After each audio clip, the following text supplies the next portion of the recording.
Hi, and welcome to the Community Producers. I'm your host, Cheyanna Shypitka. On this month's show, we'll be talking with a local filmmaker about his big screen debut and learning about seniors' accessibility in our area.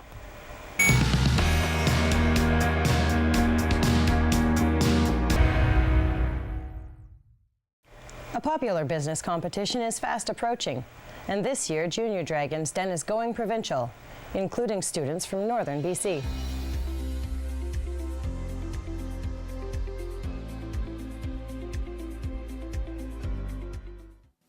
Ladies and gentlemen, my name is Glenn Hicks. Welcome to this, the championship edition of Junior Dragons Den. All right.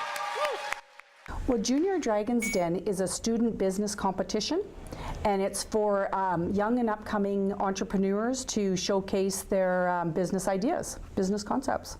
We have 3 different categories, and the juniors are grades 7 to 10, and the seniors is grade 11 and 12, and then you also have the college and university categories as well. The participants will do a pitch of their business concept to a panel of the Dragons Den, and they will select what business concept they like the best.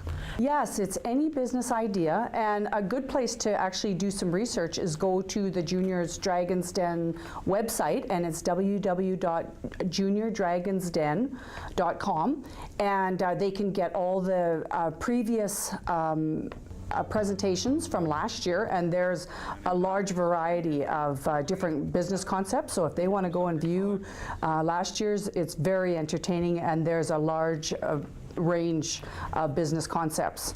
But anything's possible. Right, for the provincials, what they do is the participants had made a 2-minute promotional video. So that is played first, and then the participant is asked to come on stage, and they have another 2 minutes to pitch their business idea to the panel. And then after following that, the panel of judges have 2 more minutes to ask any further questions of the participant, and then that's it. Then they make a decision on which business idea concept they like the best. For the regional level, the first prize winners are $500, second prize winners are $250, and third prize winners are $100, and that's for each category. And for the provincial championships, the first prize winners are $1,500, second prize is $1,000, and third prize is $500 for each category. And the cash prizes are used to start up your business, to expand your business, or for future tuition. So to submit your application, you just go on to online to www.juniorsdragonsden.com, and you submit before February the 28th is the deadline. And the top 5 applicants will be notified a week later, and they will be partnered with a local business mentor, which will help them to counsel them and guide them through the process. Then they will submit a short business plan with the financial requirements, and then they're required to do a 2-minute presentation, which will be videotaped, and that will be used at their regional competitions. Here now is a new feature on the Community Producers with volunteer access producer Sandy McCrate.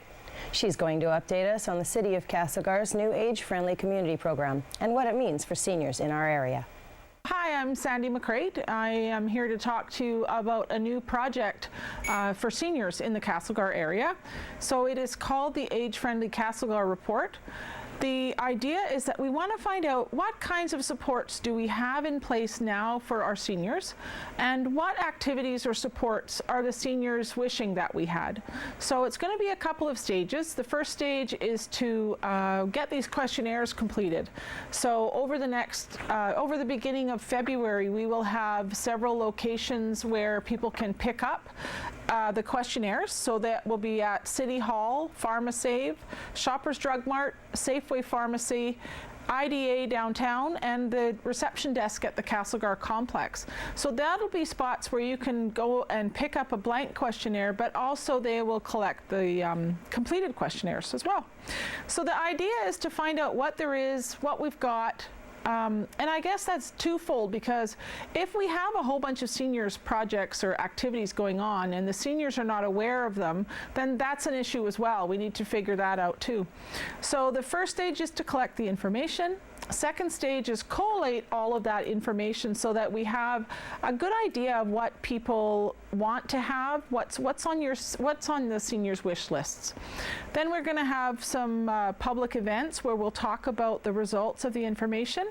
We will have crews of different people, maybe like a World Cafe kind of setup where we talk about the different priorities that people have said that they want to see happen here, and we'll talk about what's the realities in making some of those items on the wish list a reality, and see where we go from there. So the project it started in January and it will run through to December. The Age-Friendly Castlegar is a project of Castlegar Community Response Network and the City of Castlegar. So under contract, we'll be doing the work. Both Brittany Scott and I will be the coordinators for the program. So Age-Friendly is about making a community more accessible. It's making sure that there are supports, activities, opportunities for things like socializing, for getting together with both peer groups, but also intergenerationally. I think those are all really key parts. Our long-term goal in an age-friendly project is to become recognized as an age-friendly community, which is a provincial program. So there's 3 different ways to participate in the Age-Friendly project. And I should say first that there are 3 different groups we want to hear from. We want to hear input from seniors, obviously, from 60 plus. We want to hear from people who are providing services to seniors, and we also want to hear from caregivers and family supports of seniors. So the 3 different groups we want to hear from. We also we have 3 different ways of participating in the Age-Friendly project. Number 1 is to complete a questionnaire. Number 2 would be to have Brittany and I come to your group. If you have a group of 8 or more seniors that's already meeting, we would love to come and have the conversation with you and either help you fill out the questionnaires or just take some notes about what you think. And then we are also going to have some open houses, so you can drop in and have a chat with us about what you think we're missing, what we have, and share your ideas. So there will be more information out soon about those open houses. If you have any questions or you'd like to talk to us about the project or provide some information, some feedback to us, please give us a call. Our number is 250-608-0706. And you can also reach us by email at agefriendly@castlegar.ca. Exciting times for Kootenay native Scooter Corkle with the release of his feature film, Hollow in the Land, which was shot in and around Castlegar. We caught up with the writer-director as he was back in his hometown of Castlegar for the movie's big screen debut.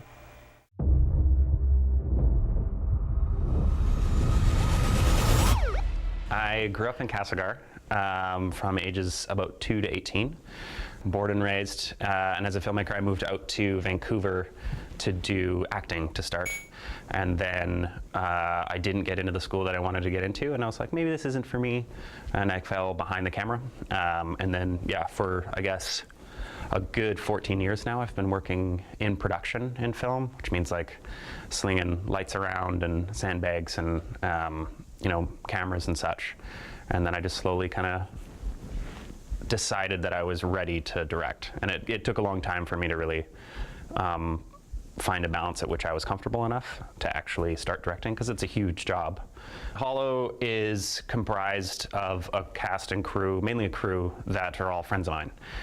So for 14 years I've made a lot of really good friends and good contacts in the industry. So everybody who came to Castlegar were personal friends of mine, and everybody got paid the same amount across the board, no matter if you were the lowest or the highest on the pole.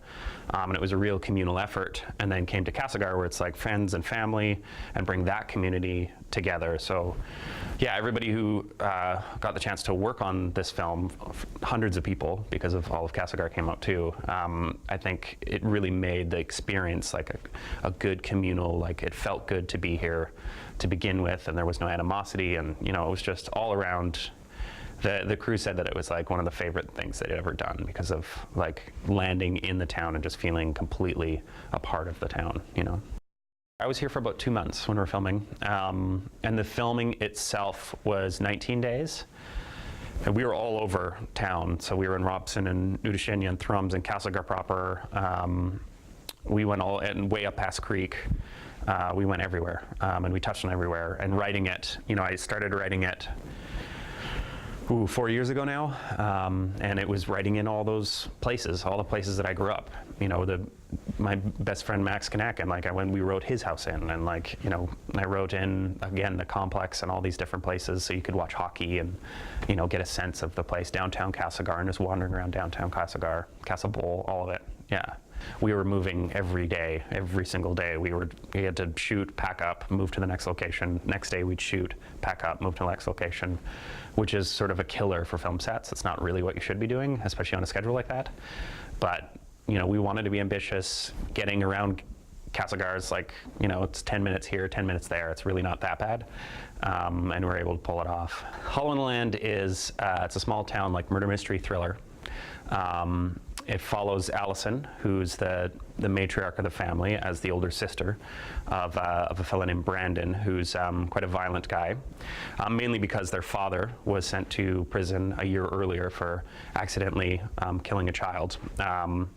So they've got a tarnished family name already, and he's already been acting out. And a year after his father went away for his crimes, a body turns up in a trailer park, and Brandon is missing from the scene of the crime, presumed to be the murderer.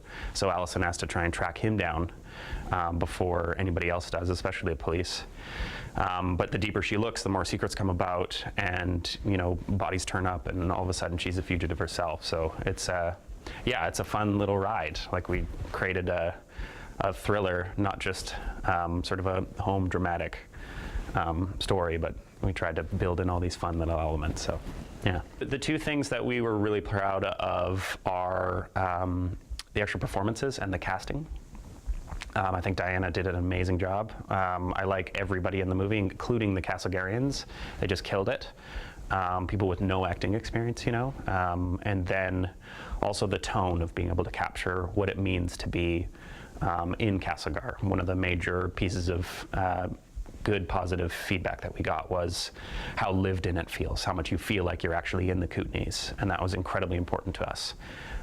So yeah, those are two huge pieces that we had the most amount of control over, and I think we sold the best as far as the film goes.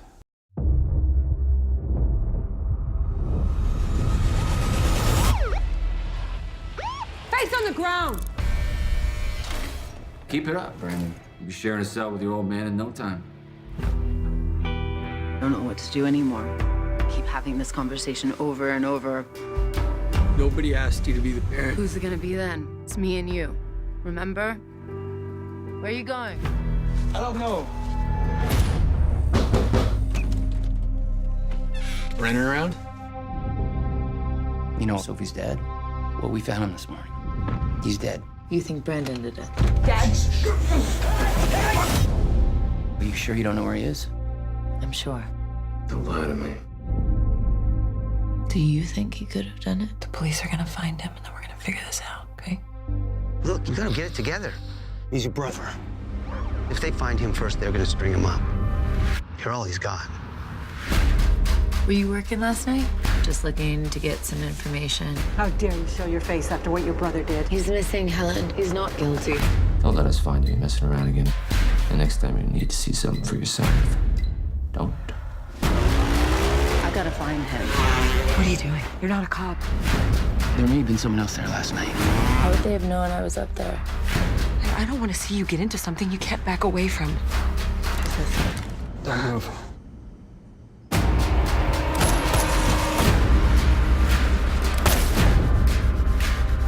Find her and bring her in. What are you doing? This is my brother. Tell me where he is. Nobody was supposed to die, all right? You think Brandon is a murderer? I don't know. You know how he gets. Brandon?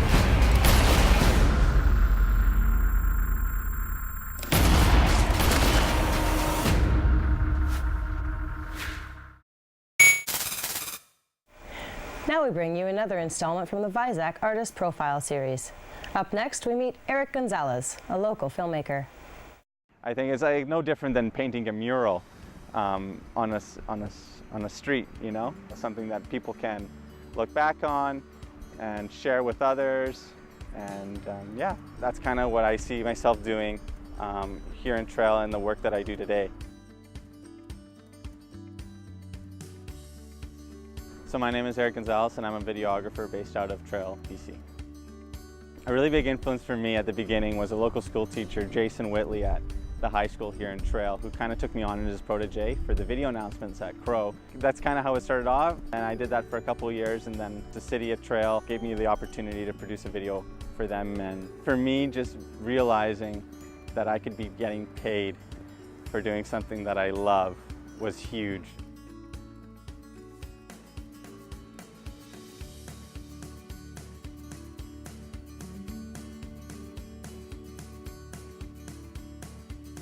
So I've been really fortunate to have been involved with some great local community organizations. They're giving me the opportunity to create some video content for them. I mean, the Kootenays lend itself to this work tremendously. I mean, like, the environment lends itself to it, the community lends itself to it. And you know, if you do what you love with people that you love, you're gonna create work that people really appreciate and that you can be proud of.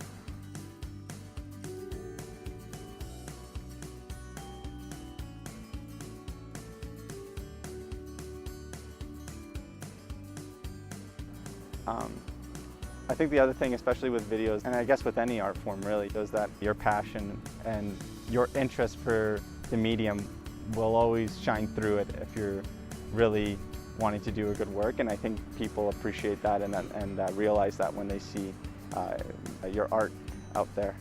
I mean, I wouldn't be where I am today without the support of the community, the overwhelming support of the community that they've given me. And so I'm forever grateful that I get to do it in a place that I love, and share these videos and share this area that we're so fortunate to be living in.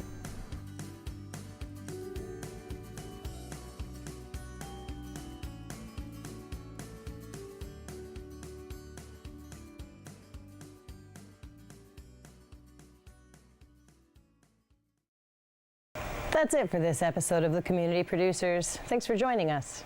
If you have content or video you'd like to share, email us or contact us via our Shaw TV West Kootenay's Facebook page. I'm your host, Cheyanna Shypitka. See you next time.